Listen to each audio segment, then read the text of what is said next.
As part of our sermon series, Ethnic Blends, we've recorded some conversations with people in our church from diverse backgrounds and ages and cultures.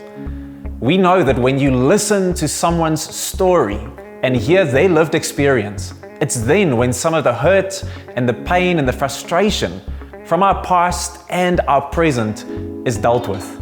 We believe as a church that we are one culture, kingdom culture. There's one race, the human race, but we are a diverse blend of all ethnicities together. So, can I ask you, be gracious as you listen to these conversations, but also open up your heart to what God wants to do as you listen. Enjoy. Malcolm, it is so good to have you with us as we have our Ethnic Blends discussions. And we're just so blessed to have you here. Welcome. Thanks, Taiki. Nice seeing you again, man. It's good to see you too. I would like to know if you could just start by telling us a little bit about your background and what it was like for you growing up in South Africa. Oh, I love thinking back to those days. It was very heartwarming, very homely. Grew up in the Cape Flats, in Cape Town.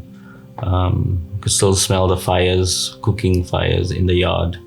We used to gather in auntie or the neighbors' yards when they're cooking out, kids playing, running around. Very homely type of setup. You couldn't even walk around the corner without an auntie knowing whose child you are. Everyone knew everyone's child.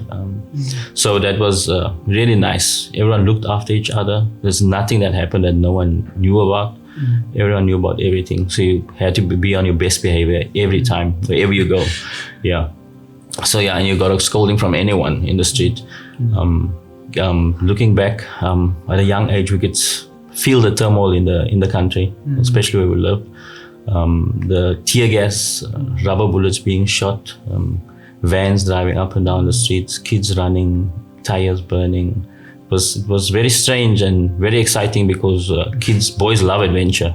So that was adventures for us, seeing these fires and turmoil and stuff, not knowing what was actually happening in the country.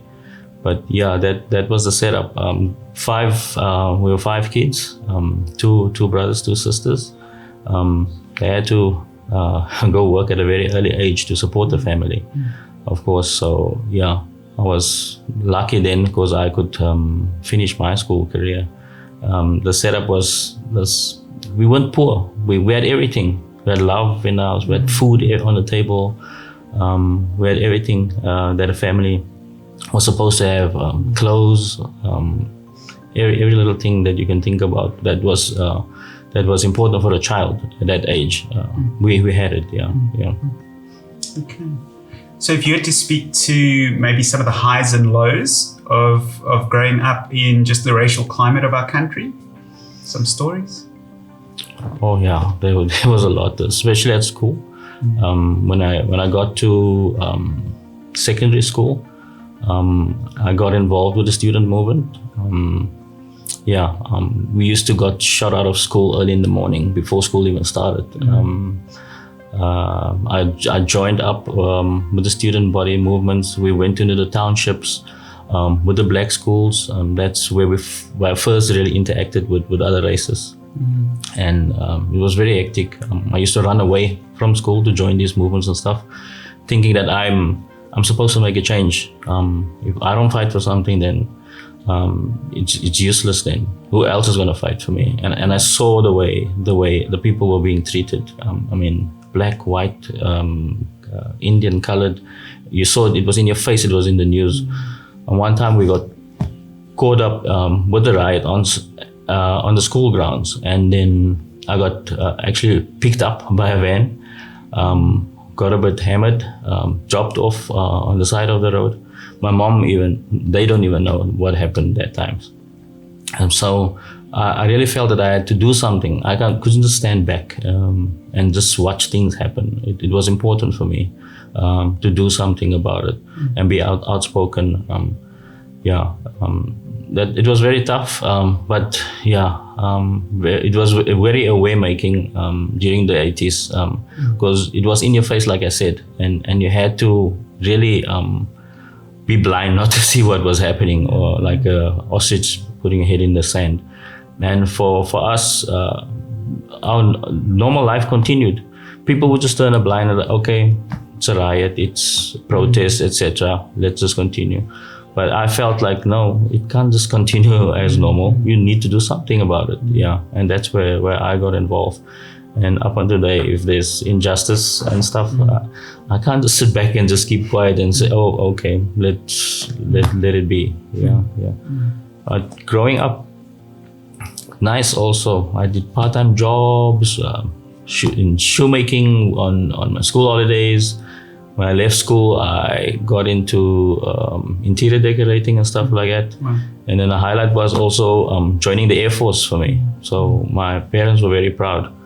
Just going back, I was the only one to finish matric out of the 5 kids, which was a highlight for my parents.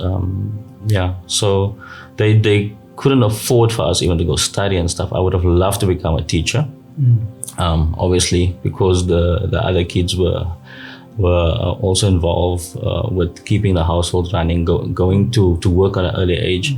So that drifted away. But joining the Air Force made my parents proud. I was proud to serve my country then.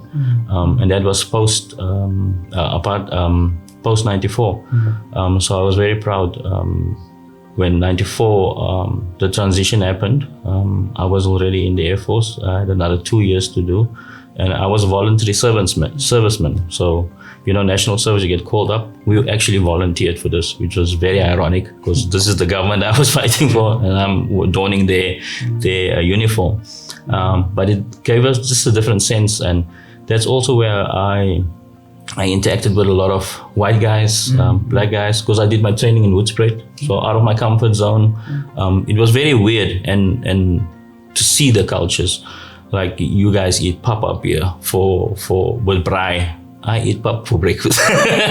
That was really crazy. And stuff like that. The culture, the food and everything like that. It was just for me, it was nice. I got to see a different South Africa when I moved up and joined the Air Force.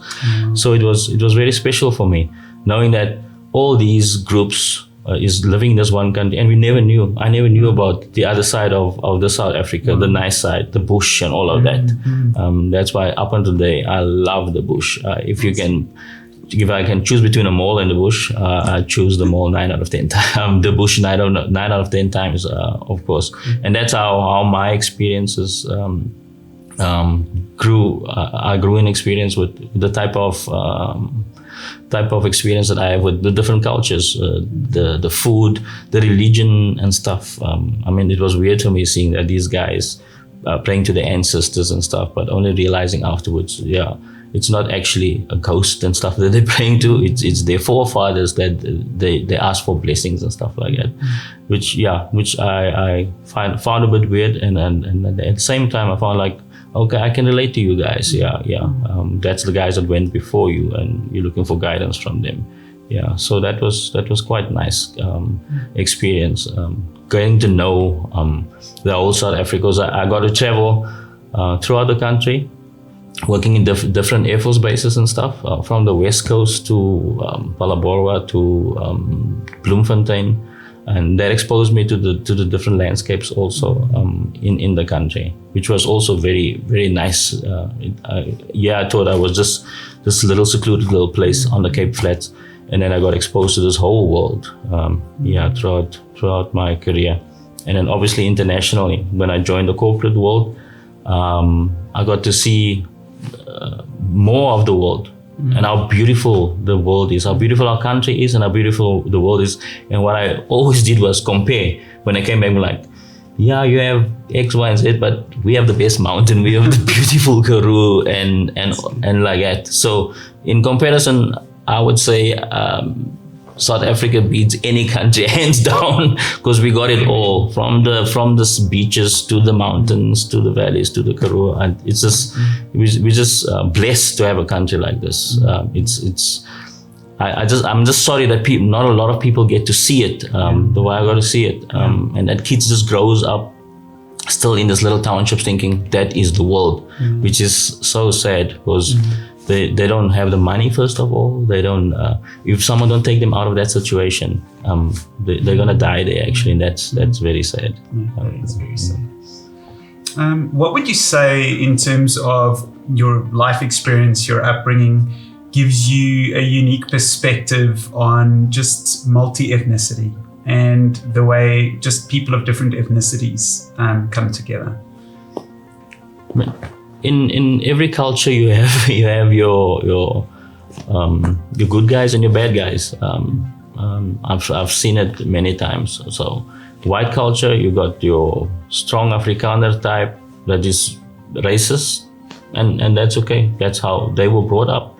I don't care. I have to love you for who you are. You have your black guys also that's strong racist. They hate white people with a passion, and that's fine. That's fine with me.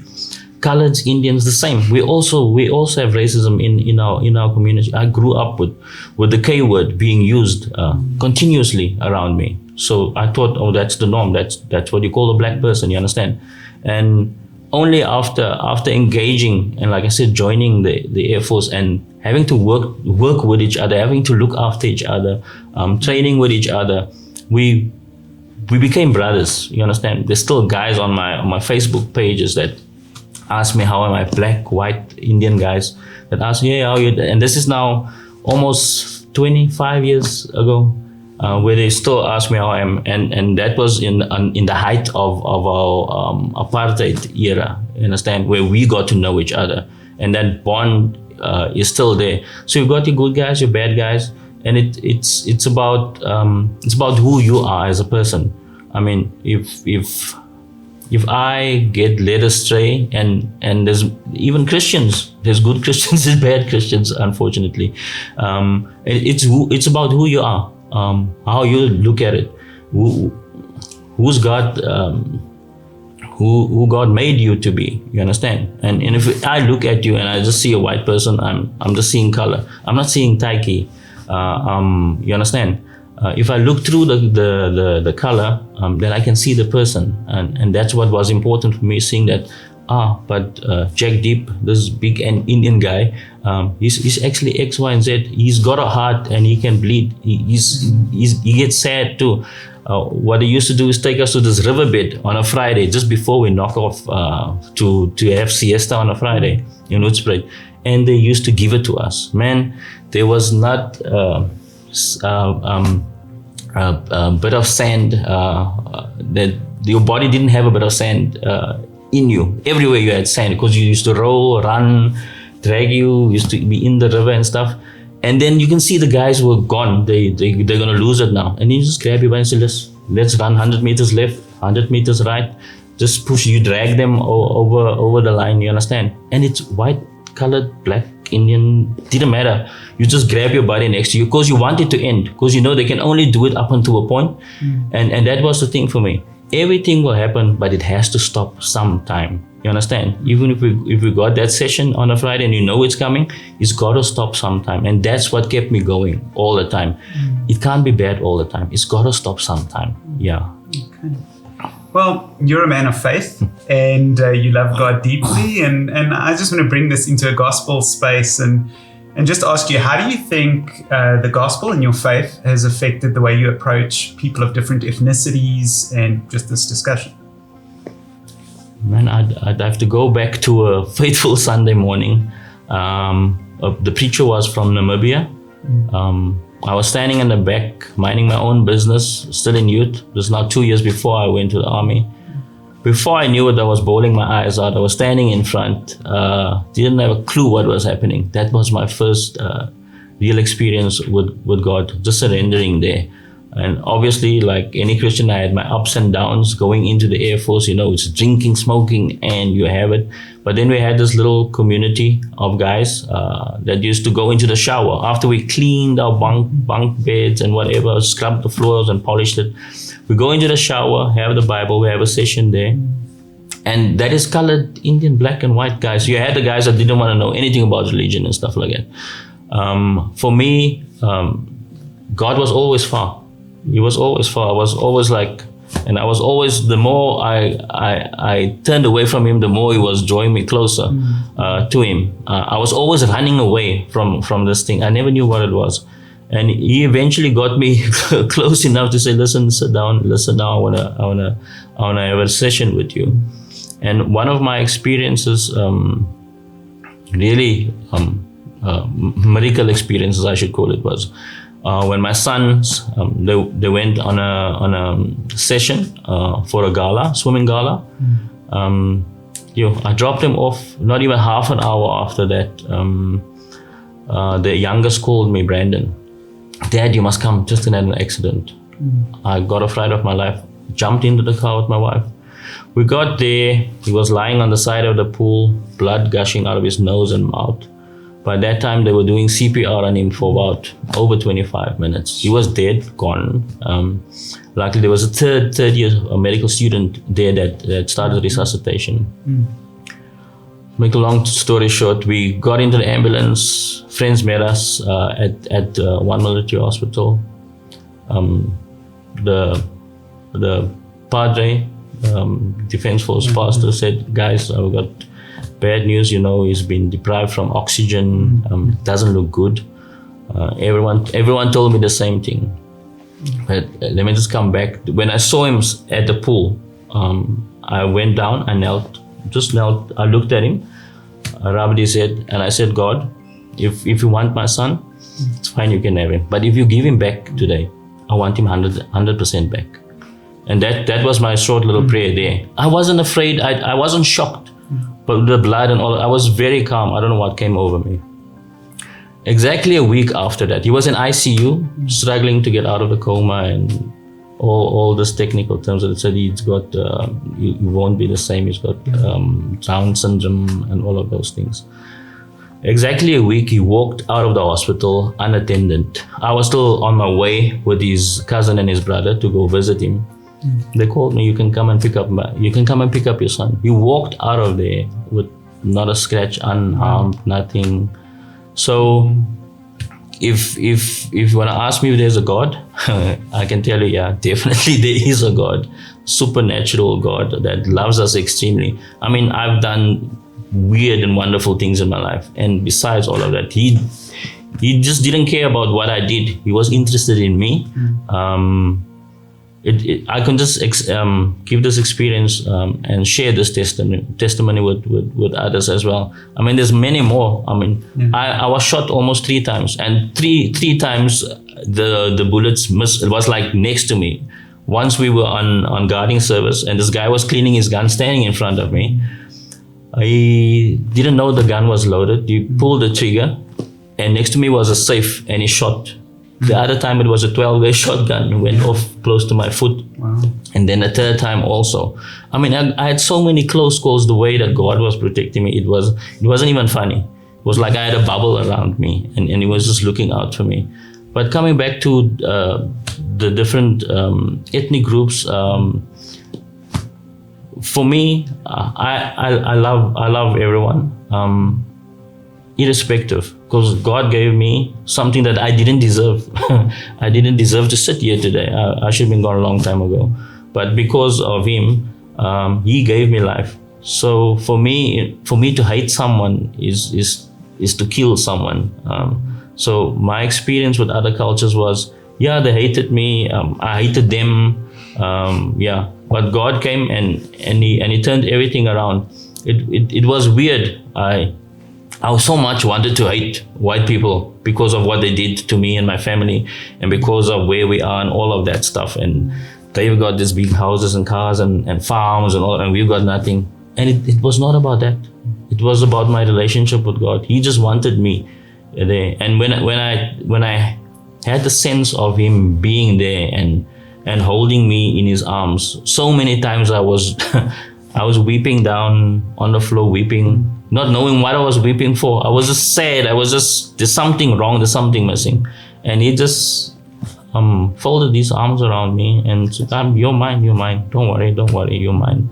And for everyone that thinks religion is it's a big hoax and God is a big hoax and stuff, there is this God that cares so much for us.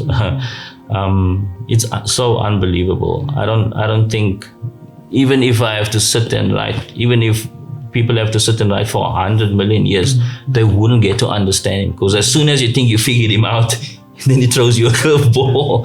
To say, no, I'm not that type of God. I'm this God. I'm whatever God you want me to be in your situation. He's there. He's always there. And yeah, even we had to go to NG Kerk on a Sunday morning in Hoedspruit, because that was the only churches that I'm like. And it was weird for me, because you love us, but you don't accept us. But I'm in your church. I'm like, how does that work? How can you love me, and how can you love God and not accept me?